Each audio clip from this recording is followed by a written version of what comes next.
guys, we're going to go through practice problem 11.3.1 here together today, and this one is talking about the GMAT examination. It's a test you take to apply for an MBA.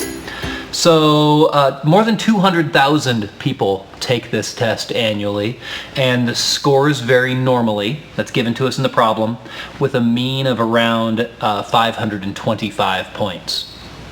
The standard deviation for this test is 100, and we're gonna put some students, it looks like, through a rigorous training program that's supposed to raise their overall score. Let's go through this problem, 4 steps.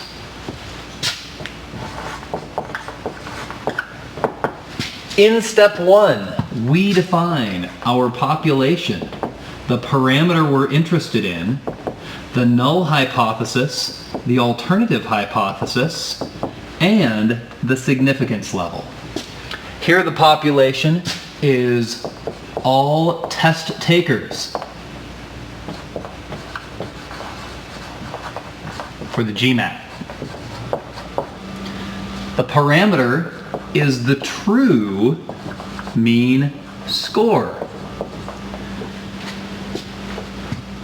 I'd actually like to put some caution on this population. It's not all test takers specifically, but those who underwent the rigorous training course. So I'm going to say all trained test takers. Okay? And the true mean score is what we're looking at. The null hypothesis is that the training didn't do a darn thing, and we're still at 525 after all that time and effort. And my alternative is that they increased their score. I want to know within 5% certainty. Anything more than 5% is going to cause me to question my original claim, the null hypothesis. Step 2. Step 2 is going to be my conditions. Was this a simple random sample? And according to the question, 100 students go through a rigorous training program, but it doesn't say that there were a random 100, so we must assume that it was a simple random sample. Normality, thankfully, was stated in the problem, and independence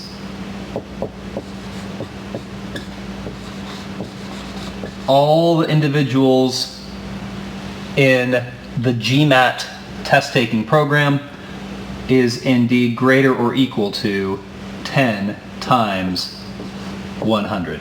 So we're good to go there. Step 3 is our calculations. So I say my Z, that is my test statistic, is equal to the sample mean minus my null hypothesis divided by the standard deviation of the population over the square root of n. Doing that math, I'm going to drop in my calculator right here, handy, waiting in the wings. The mean of the sample was 541.4 minus my hypothesized mean of 525, standard deviation of 100, and a sample size of 100. Okay, we probably should be able to do this in our head somewhat. Calculator might be simpler, but let's see. So square root of 100 is 10, 100 divided by 10 is 10. This is 16.4 according to my calculator, divided by 10 is Z equals 1.64. So what does that give me for my p-value? I could look that up on my green sheet, or I could just go into a z-test on my calculator. I'm going to use stats, drop in my null hypothesis, my population standard deviation. I'm going to put in my sample mean and sample size, select the correct direction for my alternative hypothesis, and this is what I get. 0.0505. Oh man, it's really, really close. Step 4. Step 4 is to come up with my conclusion, okay? My conclusion is going to state that my p-value of 0.0505 is greater than alpha at 0.05. Boy, but just greater. Close. My choice? I have to reject because I'm greater than. If the probability is low, we reject the null. This one's bigger. We reject the null hypothesis. So what does that do for context for me? The context is going to be, it's close, man, it's close. So we didn't reject it, but it's so close, we were almost there. This is one of those situations where I think we have to pump the brakes and say, even though we failed to reject, whoops, that's right, we failed to reject, good grief. Fail to reject. I hope no one's taking notes in pen. Even though we fail to reject because the p-value is greater, it's so close that maybe there's some merit. Maybe there is some effect that we're seeing from this review course, this practice course, to make them better at their test.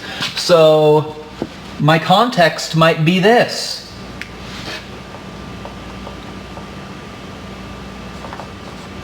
Even though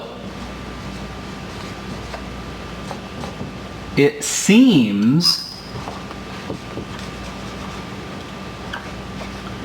there is no effect,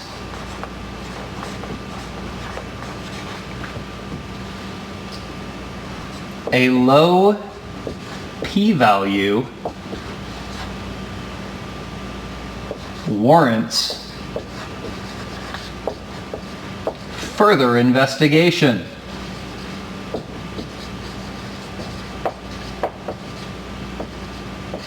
I'm sure I'm off the board. Maybe I'm not. I don't know. So I'm going to read it out loud again. The p-value of 0.0505 is greater than alpha at 0.05.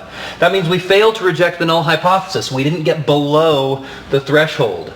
But we're really, really close. So our context should say, even though it seems there's no effect, that's that fail to reject, a low p-value, the fact that we're really close, means we should probably look into this a little further. Maybe take a larger sample. Continue the study. Okay? That's part 1.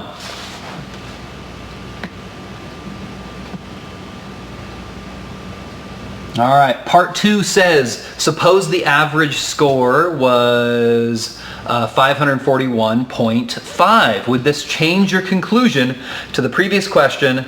Give appropriate statistical evidence to support your conclusion. So if I change this to 541.5 instead of 0.4, what that would happen, what that would cause to happen, is the p-value would now be less than 0.05. So if we change the average test result by 1/10 of a point, that would change our entire outcome, our entire fail to reject decision here.